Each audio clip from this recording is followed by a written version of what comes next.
Welcome to our channel engineer choice tutor. आज के lecture में हम देखेंगे discrete time Fourier transform that is DTFT. तो एक्चुअली होता क्या है, देखिए कंटिन्यूअस टाइम सिग्नल को जब आपको फ्रीक्वेंसी डोमेन में रिप्रेजेंट करना होता है तो आप लैपलेस ट्रांसफॉर्म या फिर कंटिन्यूअस टाइम फोरियर ट्रांसफॉर्म का यूज़ करते हैं।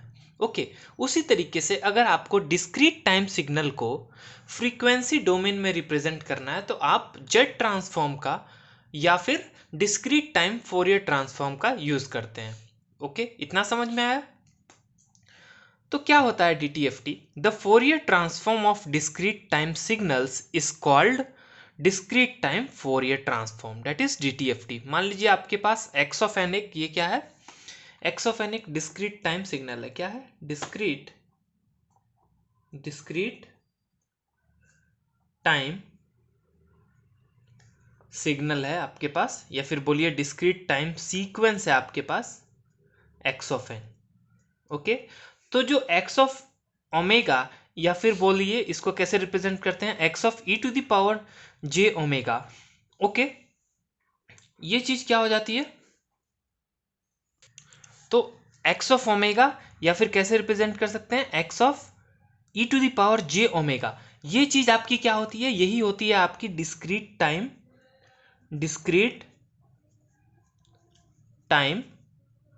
Fourier transform.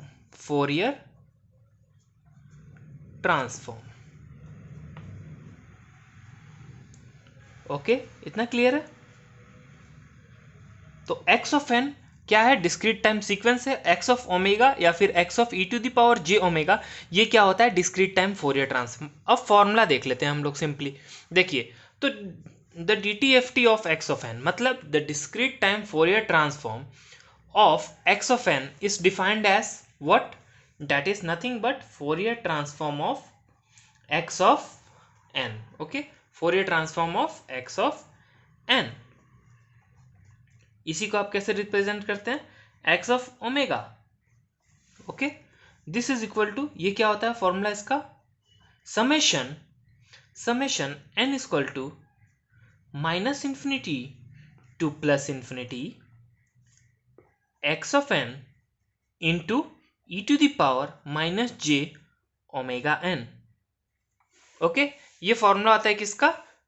The DTFT of x of n, that means discrete time Fourier transform of x of n का क्या फॉर्मूला होता है? Summation n equal to minus infinity to plus infinity x of n into e to the power minus j omega n। Okay अब इसका inverse देख लेते हैं। The inverse DTFT of x of n is given as, कैसे बोलते हैं हम लोग? The inverse DTFT of x of omega is given as, okay ये कैसे लिखेंगे? मतलब इनवर्स फोरियर ट्रांसफॉर्म आपको निकालना है किसका? एक्स ऑफ ओमेगा का। तब आपको क्या मिलता है? तब आपको मिलता है एक्स ऑफ एन। और ये एक्स ऑफ एन बराबर क्या होगा?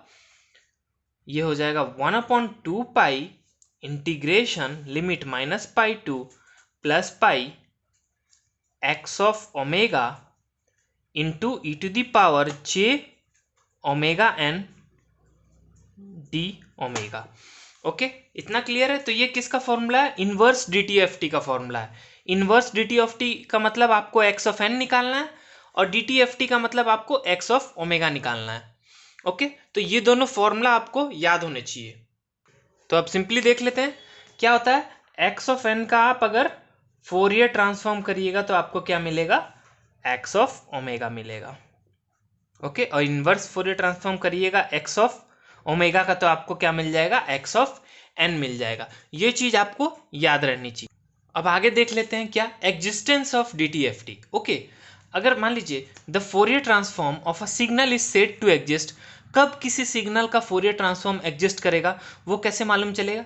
देखिए the Fourier transform of a signal is said to exist if and only if the sequence is absolutely summable. Okay जो सीक्वेंस है अपना एक्स ऑफ एन, हम लोग यहाँ पे क्या लेके चल रहे हैं? देखिए the Fourier transform exist for a discrete time sequence x of n if and only if the sequence is absolutely summable, that is the sequence has to satisfy the condition, that is what condition?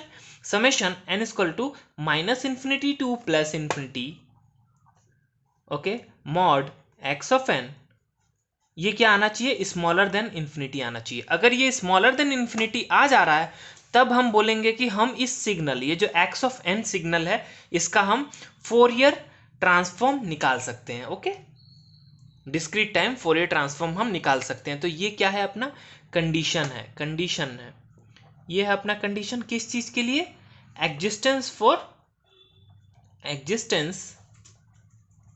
of DTFT, existence of what, DTFT, it is clear, existence of DTFT का ये condition है। तो I hope इतना आपको clear हो। So thanks for watching this video, please like the video and subscribe our YouTube channel.